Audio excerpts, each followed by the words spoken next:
If you want to become a remote worker in Nigeria, that is, you want to work from home, and you don't have these three things, my friend, you're never ready. It's better for you to just go and continue your physical 9 to 5, or go and find one business to start, because these things are very important. Hi guys, my name is Ebolo Anime, and I make videos like this to help you land a remote role in marketing. Number one, electricity. We all know that we live in a country where I'm gonna leave that for you to complete. Light is not 24/7, even in places where they claim that it is band A or band B or band Z.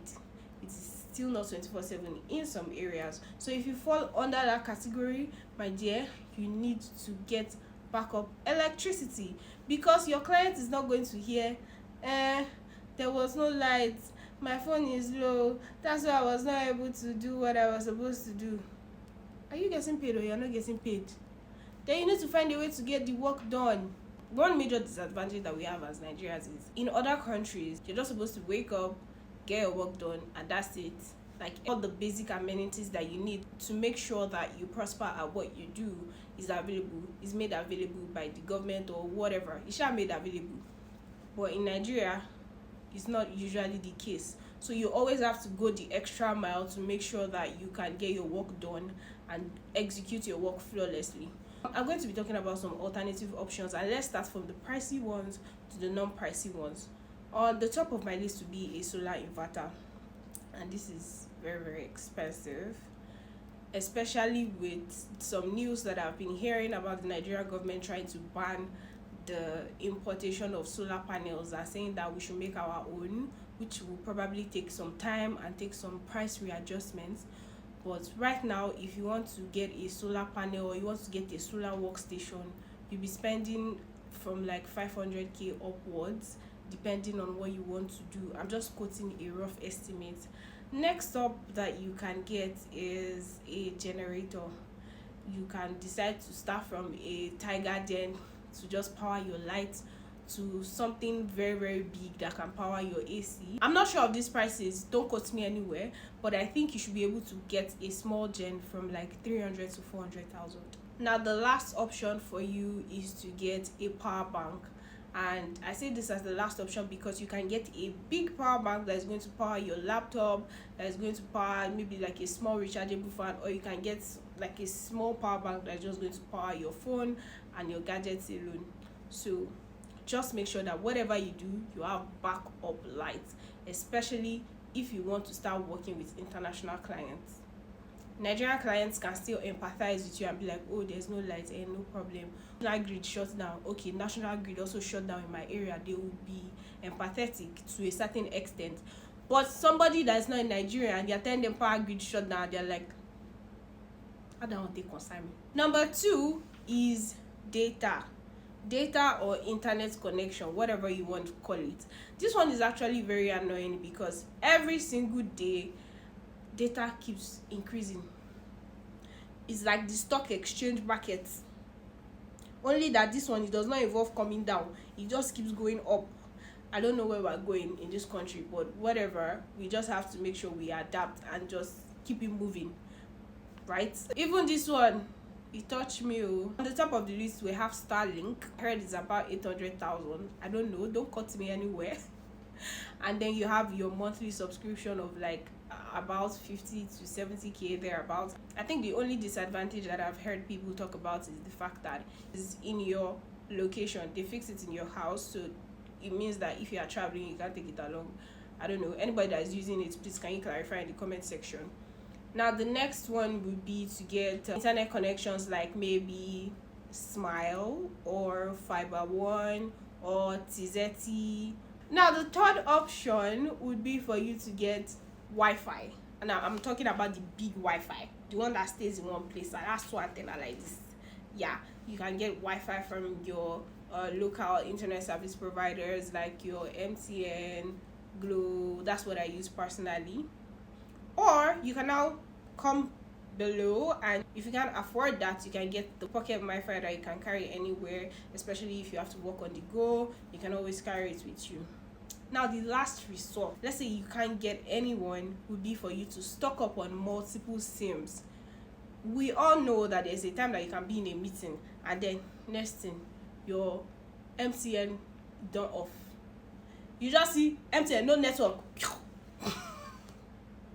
That call that you are on, it will first kick you out. At that point in time, all you need to do is switch your SIM to an alternative SIM. Maybe you switch to Airtel or you switch to Glo. Just make sure that you confirm what network works best for where you live in. So whenever things like that happen, you always have a backup. Cool. The third most important thing I feel like as a Nigerian you need to fix is heat. We live in a country where we just have two major seasons. That's rainy season and dry season, and mostly during the dry season the heat wave can be a lot. For example, like in the morning there's harmattan, and in the afternoon the sun is burning like hellfire level 1. That's how hot the sun is burning. So you need to invest in ventilation, in cooling down your workspace, in cooling down your head, because it's when you are working in a great workspace that is properly ventilated that you feel cool, that you feel at ease. That's when you'll be able to be at your best. That's when you'll be at your 100 and you'll be able to deliver well. Right at the top of the list is to get an AC. And getting an AC means that you need to get something that can power your AC. So that means getting a gen or getting a solar that can power your AC, maybe like an inverter AC. Yeah. Next on the list we have a rechargeable fan. Now the difference between this and a regular fan is you can charge it when there's light, and when there's no light it works well for you. To take it a step further and make it seem like an AC, you get a humidifier fan. All these ones, you pour water inside it and then it comes out as mist along with the fan. It gives this kind of cool effect. Oh my god, I love those fans. I've been eyeing it. I'm gonna get one. You can get that, and if you cannot get that, the next best thing would be to get a small rechargeable fan.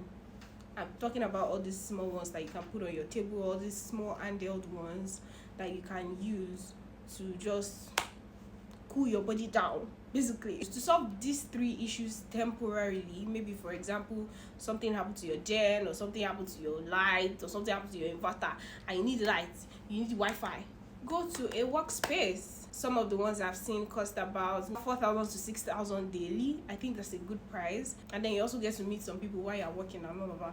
So yeah, go to a workspace or find a little cute cafe or a restaurant and just sit there, but make sure you buy something from the restaurant before you carry your laptop and start working. Those are the major things that I think you should have. If you have those three, that's like your starter pack to your remote working office. Other worthy mentions that I think you should have is to invest in a good noise cancelling earphone or headset. This is going to come in handy for meetings. For example, working from home might not always seem the way you like. You might have friends over, you might have family over, and then everybody's just making noise, or maybe you even need to work on the go. You can wear this and attend your meetings without voila. Another thing I think you should also invest in is a good ergonomic chair. I'm not sure if I pronounced that right, but all those work chairs, you know what I'm talking about, those ones that support your back. I'm looking to get one also, so you guys should recommend places or good ones that I can get. I think it's really, really good for your back, so that your posture is not, I don't know, so that your posture is still great. I saw something on Instagram that there's like a posture corrector. You wear it like a harness like this, and then it helps you straighten your back. So things like that also. Then as you level up in your work, make sure to always level up in your skill. Make sure to always level up in your gadgets. Make sure to invest in your work tools. If that means getting a better laptop, if that means getting a table, getting a dedicated workspace, make sure to invest in those things that are giving you the money. All right? Anyway, that's just my own advice, so yeah, you can take it, you can leave it. Anyways, drop down your questions in the comment section, or drop down topics that you'd like me to make more videos on, and I'll see you in my next video. Bye bye.